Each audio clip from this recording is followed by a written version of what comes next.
तो दोस्तों स्वागत है आपका हमारे चैनल वेल्थ क्रिएटर में। दोस्तों आज हम बात करने वाले हैं Biofil chemical and pharmaceutical limited के बारे में। बायोफिल केमिकल एंड फार्मास्यूटिकल लिमिटेड। दोस्तों आज पूरी बात करूंगा इसके बारे में कि आखिर ये इतनी बुरी तरीके से क्यों टूट रहा है और आपको इसमें आगे क्या करना चाहिए। इसकी फंडामेंटल और टेक्निकल एनालिसिस करी जाएगी पूरी। लेकिन दोस्तों उससे पहले कहना चाहूँगा प्लीज़ चैनल को सब्सक्राइब जरूर कर लीजिएगा अगर आपने अभी तक चैनल सब्सक्राइब नहीं किया है, ताकि आने वाली वीडियोस नोटिफिकेशन आपको मिलती रहे। तो चलिए दोस्तों शुरू करते हैं।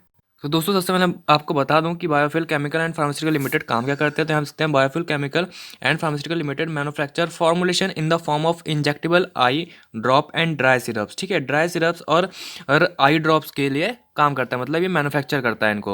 उसके बाद दोस्तों बात करूँ मार्केट कैप, सकते हैं मार्केट कैप है 209 करोड़ की, यानी कि स्मॉल कैप कंपनी है। करंट प्राइस चल रहा है 127 का, हाई लगाया था 356 का और लो लगाया था 6.45 का।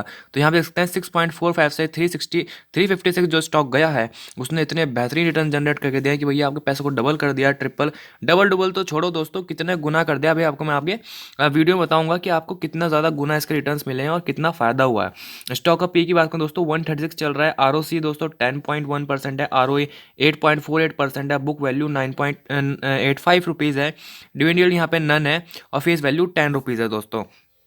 दोस्तों हमेशा मेरी रिकमेंडेशन रहती है कि जो उसकी आरओसी और आरओई होती है कंपनी की, वो आपको 30% के आसपास मिलनी चाहिए। या तो 30 से 29, 28, 26 हो, या फिर 30 से ऊपर हो, 31, 32, 33। 30 से जितना ऊपर जाएगी उतना एक्सलेंट मानी जाएगी और 30 से नीचे हो तो 25 तक हो। ठीक है, 20 को भी मैं यहाँ पे गुड बोलता हूँ, 20 भी जो होती है वो गुड मानी जाती है। लेकिन यहाँ पे इसकी देख सकते हैं आरओसी जो है इसकी 10.1 है, यानी कि 10 है और आरओई 8 है। तो दोस्तों यहाँ पे बहुत अच्छी आरओसी और आरओई मेरे को नहीं दिखाई दे रही है दोस्तों। ताकि मैं आपको कह सकूँ इसे लॉन्ग टर्म के लिए रखो, लेकिन लॉन्ग टर्म के लिए दोस्तों यहाँ पे आरओसी और आरओई में अच्छी प्रीफर करता हूँ कि जो 30% के आसपास हो, 20% भी चल जाता है, लेकिन कंपनी अच्छी होनी चाहिए। लेकिन उस हिसाब से यहाँ पे आरओसी और आरओई मेरे को दिखाई नहीं दे रही है दोस्तों। उसके साथ दोस्तों डिविडेंड मैं रिकमेंड करता हूँ कि आरओसी और आरओई बहुत ज़्यादा अच्छी नहीं है तो उसकी डिविडेंड कम से कम अच्छी होनी चाहिए, 1% से ऊपर होनी चाहिए। तो 2% मिल जाए, 4% मिल जाए तो बहुत ही बढ़िया रहती है। लेकिन यहाँ पे देखते हैं 0% है, यानी कि यहाँ पे इसने डिविडेंड प्रोवाइड नहीं किया है रिसेंटली टाइम्स में दोस्तों। इसके बाद दोस्तों इसकी सेल्स देख लेते हैं, आखिर सेल्स इसकी कैसी हुई है, उससे पता चलेगा कंपनी ग्रोथ कर रही है या नहीं कर रही है। दोस्तों बात करूं ईयर ऑन ईयर सेल्स के बारे में, इसने यहाँ पे सेल्स की थी इसने 2012 में 6.27 यानी कि 6 करोड़ 27 लाख की सेल्स करी थी, जो कि आके यहाँ पे 34 करोड़ 79 लाख की हो गई है। तो यानी कि यहाँ से पिछले 8 साल की बात करो तो यानी कि बढ़ती हुई तो यहाँ पे नज़र आई है कि सेल्स में यहाँ पे बढ़ोतरी तो हो रही है। उसके साथ दोस्तों ऑपरेटिंग प्रॉफिट की बात करूँ तो ऑपरेटिंग प्रॉफिट भी 0.39 यानी कि 39 लाख का था, जो कि 1.39 यानी कि 1 करोड़ और 39 लाख का ऑपरेटिंग प्रॉफिट यहाँ पे बढ़ता हुआ नजर आया है।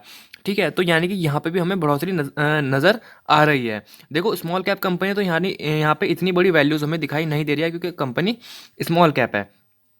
उसके साथ दोस्तों प्रॉफिट बिफोर टैक्स की बात करें तो प्रॉफिट बिफोर टैक्स भी यहाँ पे 0.16 यानी कि 16 लाख था, जो कि आके 1 करोड़ 78 लाख का हो गया है। और उसके साथ दोस्तों नेट प्रॉफिट की बात करें तो 0.15 था, यानी 15 लाख था, जो कि 1 करोड़ 53 लाख यहाँ पे हो गया है। तो देखो यहाँ पे ग्रोथ तो कर रही है कंपनी, भले कंपनी स्मॉल कैप है या जैसी भी है, लेकिन कंपनी यहाँ पे ग्रोथ तो कहीं ना कहीं सेल्स हो, नेट प्रॉफिट हो, हर जगह ग्रोथ दिखा रही है। और भाई इतनी बड़ी कंपनी है तो धीरे धीरे ही ग्रोथ करेगी। तो यानी कि यहाँ से 15 लाख से कंपनी 1 करोड़ 53 लाख पे पहुंच चुकी है दोस्तों। इसी के साथ दोस्तों ईपीएस की बात करूं, अर्निंग पर शेयर की सकते हैं, अर्निंग पर शेयर भी 0.09 की थी, जो कि 0.94 की हो गई है। तो मतलब यहाँ पे देख सकता हूँ कि कांस्टेंट ग्रोथ यहाँ पे मेरे को दिखाई दे रही है।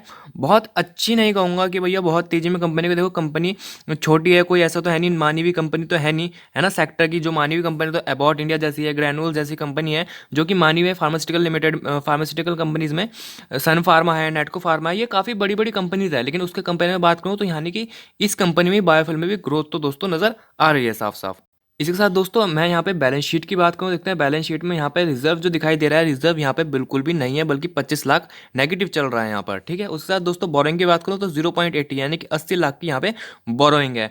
तो दोस्तों यहाँ पे आप देख सकते हो डायरेक्टली, यानी कि बैलेंस शीट में थोड़ी सी यहाँ पे प्रॉब्लम हो रखी है, यानी कि एक तो रिजर्व नहीं है कंपनी के पास, ठीक है, और दूसरा यहाँ पे डेप्ट ज़्यादा है एज़ कम्पेयर टू, अगर मैं देखूँ कि रिजर्व से ज़्यादा यहाँ पे डेप्ट है। तो ये थोड़ी सी यहाँ पे बैलेंस शीट में थोड़ी सी प्रॉब्लम शो हो रही है, यानी कि ये कंपनी इस जगह पे गड़बड़ा गई है कि भाई डेप्ट तो ज़्यादा है लेकिन यहाँ पे रिजर्व जो है वो कम है। लेकिन जो कंपनी ऐसी होती है उसका रिजर्व ज़्यादा होता है और डेप्ट उसका 7%, 10%, 15% के आसपास होता है, तो कंपनी अच्छी मानी जाती है। लेकिन यहाँ पे आप देख सकते हो इसका जो डेप्ट है वो कहीं ज़्यादा यहाँ पे हमें दिखाई दे रहा है दोस्तों।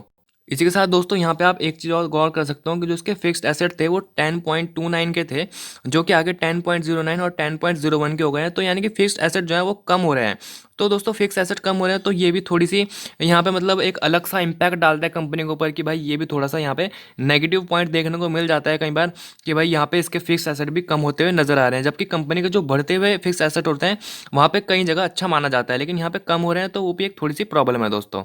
इसके साथ दोस्तों मैं बात करूँ यहाँ पे शेयर होल्डिंग पैटर्न के बारे में। शेयर होल्डिंग पैटर्न दोस्तों प्रमोटर के पास 46.82 है, डीआई के पास 0.54 और पब्लिक के पास 52.65। तो यानी कि जो ये इसकी होल्डिंग है तो ये अनसेफ हाथों में ज़्यादा दिखाई दे रही है। पब्लिक के पास 52.65 की होल्डिंग है, तो यानी कि भाई जब पब्लिक प्रॉफिट बुकिंग करना स्टार्ट करती है तो स्टॉक कहाँ से कहाँ पहुँचता है ये सब लोग अच्छे से जानती हैं। तो यानी कि ये कहीं ना कहीं यहाँ पे अनसेफ हाथों में है, जो कि एक आने वाले टाइम पे एक बहुत बड़ा प्रॉब्लम का कारण यहाँ पे बन सकती है। ठीक है, जिसमें दोस्तों कंपनी में पब्लिक की होल्डिंग 10% के आसपास रहे, ठीक है, और बाकी प्रमोटर डीआईए एफआईए के पास रहे तो उस कंपनी को काफ़ी हद तक सेफ माना जाता है कि भैया सेफ हाथों में है, इतनी ज़्यादा गिरावट नहीं होगी या फिर इतनी ज़्यादा प्रॉब्लम नहीं होगी। लेकिन यहाँ पे इसकी जो होल्डिंग है वो काफ़ी हद तक यहाँ पे पब्लिक के पास है, तो यहाँ पे भी एक हमें थोड़ी दिक्कत दिखाई दे रही है दोस्तों। इसके बाद दोस्तों मैं बात करूँ फाइनेंशियल ट्रेंड के बारे में। फाइनेंशियल ट्रेंड भी यहाँ पे पहले नीचे गिरता हुआ नजर आया, फिर उसके बाद ऊपर भागता हुआ यहाँ पे नजर आया। 13.59 करोड़ से 29.86 करोड़, और प्रॉफिट की बात करूँ 0.80 से 1.20 करोड़। बीच की बात नहीं करूँगा, लेकिन यहाँ पे देख सकते हैं 0.80 से 1.80 से 1.20 करोड़ के आसपास यहाँ पे गया। तो यानी कि प्रॉफिट यहाँ पे कहीं ना कहीं हल्का सा गिरता हुआ नजर आया दोस्तों। इसके साथ दोस्तों कंपनी के पी रेशो की बात करूँ कि भाई सेक्टर से कितनी महंगी मिल सकते हैं, सेक्टर का पी रेशो 41.91 है और कंपनी का 181.25 है। यानी कि देख सकते हैं यहाँ पे कंपनी बहुत ज़्यादा यहाँ पे हमें महंगी दिखाई दे रही है। और जिस तरह से हमने इसकी वैल्यूज़ देखी कंपनी की, इसका ईयर ऑन ईयर ग्रोथ देखी या फिर इसकी जो बैलेंस शीट है वो देखी, तो उस हिसाब से हमें लगा नहीं कि कंपनी को इतना ज़्यादा महंगा यहाँ पे अवेलेबल होना चाहिए जिस हिसाब से यहाँ पे कंपनी हमें दिखाई दे रही है दोस्तों। तो यानी कि इतने पी रेशो पे अगर हम इस कंपनी को खरीदते हैं और कंपनी की जो बैलेंस शीट है उसमें भी काफ़ी गड़बड़ है कि भाई रिजर्व अच्छा नहीं है, मतलब रिजर्व है ही नहीं, डेप्ट ज़्यादा है, ठीक है, और ग्रोथ भी उस हिसाब से नहीं है। ग्रोथ इसकी जो है स्मॉल कैप कंपनी के हिसाब से यहाँ पे ग्रोथ साफ साफ नज़र आ रही है। तो इसमें इस कंपनी को इतना ज़्यादा महंगा यहाँ पे नहीं होना चाहिए था। 181.25 बहुत ज़्यादा होता है दोस्तों। उसके बाद दोस्तों सेक्टर की पीबी रेशियो की बात करें तो 5.13 है, जो कंपनी का 14.62 हो गया है। तो यानी कि साफ साफ दिख रहा है कंपनी महंगी है और कंपनी बहुत ज़्यादा अच्छी भी नहीं है। जब मैं बोलूँ कि भैया अच्छी चीज़ महंगी मिलती है तो कंपनी इतनी अच्छी भी नहीं है जितनी महंगी यहाँ पे मिल रही है।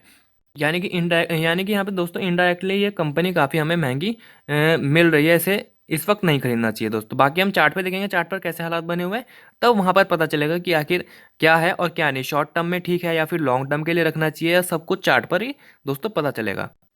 इसके साथ दोस्तों मैं बात करूँ कि स्टॉक की क्या हालत हो रखी है, देखते हैं एक महीने के अंदर स्टॉक 46.41% यहाँ पे टूट चुका है। तो यानी कि देख सकते हैं यहाँ पे कितनी ज़बरदस्त यहाँ पे गिरावट स्टॉक के अंदर नज़र आई है एक महीने के अंदर।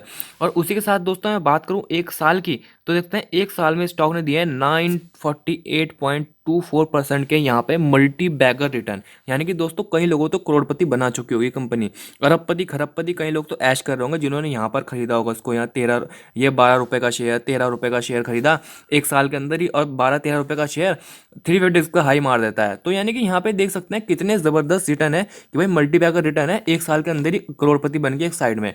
तो दोस्तों मैं आपको बता दूं कि ऐसा नहीं है कि स्टॉक बहुत अच्छा था और तब ये ऊपर गया। यहाँ पे कहीं ना कहीं ऑपरेटर भी जाल बिछा कर रखते हैं और ऑपरेटर्स कई बार स्टॉक को भगाते हैं और जब उन्हें लगता है कि भैया चरम सीमा पर स्टॉक पहुंच गया, अपना तो फायदा हो गया, तो निकल जाते हैं। और फंसती कौन है? हम जैसे छोटे लोग यहाँ पे फंसते हुए नजर आ जाते हैं, यानी कि पब्लिक यहाँ पे फंसती हुई नजर आ जाती है। इसलिए मैं दोस्तों हमेशा रिकमेंड करता हूँ कि जो भी फंडामेंटली स्ट्रॉन्ग कंपनी हो हमेशा पैसा उस पर लगाया जाए, ताकि अगर उसकी ग्रोथ हो भी तो थोड़ा फायदा भी हो, भैया पता भी चले कि कंपनी ग्रोथ, स्टॉक ग्रोथ कर रहा है क्योंकि कंपनी ग्रोथ कर रही है। लेकिन यहाँ पे कंपनी ने इतनी अच्छी ग्रोथ नहीं करी जिस हिसाब से यहाँ पे स्टॉक ने ग्रोथ कर दी, 12 रुपये से 356, ठीक है। तो यानी कि कहीं ना कहीं ये हमारी गलती होती है कि भाई भागती हुई हर चीज़ अच्छी लगती है, ठीक है, और हम उसे हाई पे खरीद लेते हैं कई बार, है ना। हो सकता है कई लोग तो यहाँ पे ऐसे भी होंगे, आप और हम में से, जिन्होंने 356 की जगह यहाँ पे 350 पे ही स्टॉक की बाइंग कर रखी होगी, ठीक है, और उसके बाद स्टॉक यहाँ पे 127 रुपये चला गया, है ना। कई लोग तो करोड़पति बन चुके 13 से खरीद के 350 पे, लेकिन कई लोग यहाँ पे रोडपति बन चुके। तो कहीं ना कहीं इसमें ना इंसान मतलब हमारी ही गलती होती है कि भाई हम सही से फंडामेंटल तो देखते नहीं है स्टॉक को, सीधा खरीद लेते हैं स्टॉक को ना। तो बाकी चलते हैं दोस्तों इसके चार्ट पे, चार्ट पर चलेगा कि क्या करना चाहिए आगे।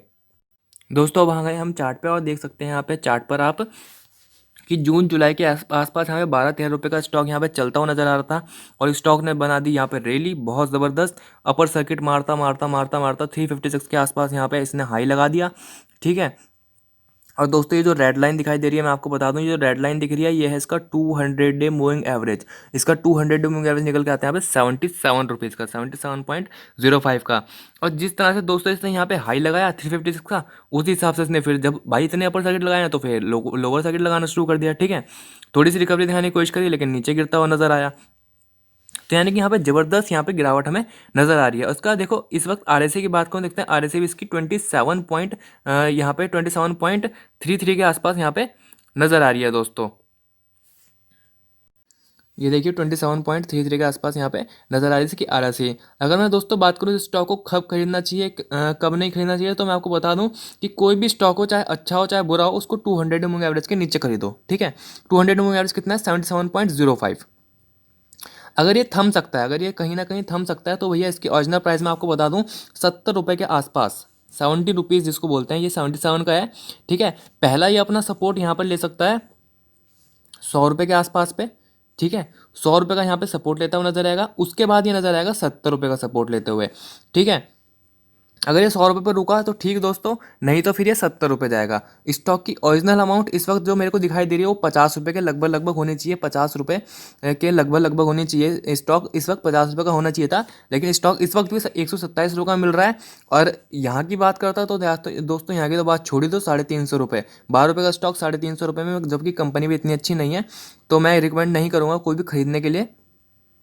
अगर दोस्तों आपने इसमें ऊपर ऊपर पोजीशन बना लिया तो आपके लिए ये रिकमेंडेशन है कि भाई अब आपकी मर्जी, आपको निकलना है तो निकल जाओ, क्योंकि मैं आपको बता दूं कि ये स्टॉक यहाँ से आके 50 रुपये या फिर अगर ये 70 रुपये भी अटकता है आके या फिर 100 रुपये भी अटकता है तो 100 रुपये से ये ना 350 रुपये वापस नहीं जाने वाला। मैं आपको पहले ही बता दूं कि 350 रुपये वापस नहीं जाने वाला। इसके अंदर पंप किया गया था, किसने पंप किया क्या किया वो मेरे को नहीं मालूम। ठीक है। लेकिन इसके अंदर पंप किया गया था जो कि बहुत ही ज़बरदस्त था, और पंप करके जितना भी इसका था सब कुछ निकाल लिया, इसका जूस जितना भी था। ठीक है। अब खाली गन्ना गन्ना रह गया, नीचे आ रहा है ये इसी हिसाब से। तो दोस्तों इसमें कोई बाइंग, देखो मैं आपको पहले बता दूं बाइंग की कोई रिकमेंडेशन नहीं है। ठीक है। पहले बता दूं बाइंग की कोई रिकमेंडेशन नहीं है। अगर आपने अभी तक पोजीशन नहीं बनाई है और आप सोच रहे हो कि भैया यहाँ मिल जाए यहाँ मिल जाए यहाँ मिल जाए खरीद लूँगा फिर ऊपर की तरफ भागेगा, तो मैं आपको पहले बता दूं मैं हमेशा उस स्टॉक को बाय करने के लिए बोलता हूं जो आने वाले आप 10 साल 20 साल भी स्टॉक को संभाल कर रख सको, कोई दिक्कत ना हो। ठीक है। लेकिन इस स्टॉक में कोई गारंटी नहीं है। ठीक है। आज करोड़पति और कल रोडपति बनाने के लिए ये स्टॉक बिल्कुल तैयार है। ठीक है। लेकिन अगर इसमें आपने ऊपर पोजीशन बना रखी है, ऊपर पोजीशन बना रखी है कहीं ना कहीं, तो भाई मैं आपको यही रिकमेंड करूंगा कि कम से कम मतलब कम से कम लॉस में, कि भाई आपको कम से कम लॉस हो, कम से कम लॉस में जल्द से जल्द निकलने की कोशिश करें। जब भी आपको लगे कि भाई अब मेरे को इतना ज़्यादा लॉस नहीं हो रहा है, मान लो यहाँ पे 127 चल रहा है। ठीक है। 127 से अगर ये 100 रुपये से थोड़ा सा ऊपर 100 रुपये पे आकर अटकता है। ठीक है। और आपने यहाँ पे बाइंग कर रखी है 130 पे। ठीक है। अगर ये यहाँ पे वैसे आपने रिसेंटली बाय किया 130 पे, यहाँ पे कई लोगों ने बाय किया होगा ना 150 के आसपास, यहाँ पे हरी कैंडल दिखाई दे रही है तो कई लोगों ने बाय किया होगा 150 रुपये पे। तो दोस्तों ऐसे ही आपको 150 रुपये पे आपको दिखता है ये स्टॉक वापस, वैसे मेरे को उम्मीद नहीं है लेकिन फिर भी बता देता हूँ क्योंकि भाई गलती करी है तो देखना तो पड़ेगा ही। 150 पे अगर आपको स्टॉक दिखता है वापस तो भाई बिल्कुल निकल जाओ, एग्जिट हो जाओ। ठीक है। और अगर आप चाहो तो अभी भी एग्जिट हो सकते हो, कोई ऐसी दिक्कत वाली बात नहीं है, थोड़ा बहुत लॉस इंसान झेल लेता है। लेकिन जो अगर 100 रुपये के 0 रुपये हो जाए तो बहुत दिक्कत हो जाती है। ठीक है। इस पर आपको दो जगह नज़र रखनी है, एक 100 रुपये पे और दूसरी 70 रुपये पे। अगर ये 100 रुपये पे नहीं रुका तो 70 पे लगेगा, और 70 पे नहीं रुका तो वापस अपनी वैल्यू पे मिलेगा आपको 20 30 40 50 ऐसे रुपये पे आपको ये अवेलेबल मिलेगा स्टॉक। ठीक है। और मैं आपको एक चीज़ और बता दूं दोस्तों, देखो पहले कंपनी को फंडामेंटल एनालिसिस किया करो और तब स्टॉक को बाय किया करो। ठीक है। यहाँ पे ऐसा नहीं है कि किसी ऑपरेटर ने यहाँ पैसा लगाया और हम बेचारे पब्लिक को यहाँ पे फंसा के ऑपरेटर भाग जाता है। ठीक है। फंडामेंटल स्ट्रॉन्ग कंपनियों की मैंने आप रिसेंटली वीडियो बनाई थी अबाउट इंडिया पे। अबाउट इंडिया दोस्तों बहुत फंडामेंटल स्टॉक कंपनी, वो बहुत फंडामेंटली स्ट्रॉन्ग कंपनी है, नीचे मिल रही है अपने 200 मूविंग एवरेज के नीचे, बहुत बढ़िया कंपनी है। मैंने उस पर वीडियो बना रखी है, देखनी है तो आई बटन में क्लिक करो। बेहतरीन कंपनी है, वहाँ पैसा लगाना चाहिए इसकी जगह। फार्मा में अगर लगाना है सन फार्मा टॉप की कंपनी है फार्मा की, वहाँ पैसा लगाना चाहिए। नेटको में पैसा लगा, नेटको फार्मा लिमिटेड में पैसा लगाना चाहिए। ग्रैनुअल लिमिटेड में पैसा लगाना चाहिए। दोस्तों जो कंपनी अच्छी अच्छी है, ठीक है, लॉरस लैब है, डीवीज लैब है, ये कंपनी काफ़ी बेहतरीन है। लेकिन ऐसा स्टॉक जो यहाँ पे 10 रुपये का चल रहा है, ठीक है, 10 रुपये का स्टॉक चल रहा है, उस स्टॉक को अगर कोई 350 पे उठा के खड़ा कर दे तो उसके पीछे कोई ना कोई हर्षद मेहता तो बैठा हुआ ही है ना, ठीक है। तो मैं यही कहना चाहूँगा, देखो आपने अगर नीचे पोजीशन में ना रखी, अभी आप प्रॉफिट में हो, एग्जिट मार दो, ठीक है, प्रॉफिट ले लो, कोई दिक्कत नहीं, कोई अच्छी कंपनी मिलेगी, बढ़िया फंडामेंटल स्ट्रॉन्ग कंपनी मिलेगी, वहाँ पे पैसा लगाएंगे, उसको आराम से लॉन्ग टर्म के रखेंगे। यहाँ से एग्जिट मार दो। अगर लॉस में हो तो कम से कम लॉस में निकल जाओ, कि भैया मुझे कम से कम लॉस हो और मैं इससे बाहर निकल जाऊँ, ठीक है। बाकी कोई रिकमेंडेशन नहीं है आपको खरीदने वरीदने की, इसमें कोई रिकमेंडेशन नहीं है। इस स्टॉक से मैं यही कहना चाहूँगा कि थोड़ा दूर ही रहो। जिसको इसने करोड़पति बनाना था उनको बना चुका, अब ये रोडपति बनाने की तैयारी कर रहा है लोगों को, ठीक है। तो थैंक यू दोस्तों फॉर वॉचिंग अ वीडियो। अगर कुछ भी फिर भी रिलेटेड कुछ आपको क्वेश्चंस रह गए हो जो आपको पूछने हो तो कमेंट बॉक्स में कमेंट कीजिएगा, मैं आपके कमेंट्स का जरूर रिप्लाई करूँगा। तो थैंक यू दोस्तों फॉर वॉचिंग अ वीडियो।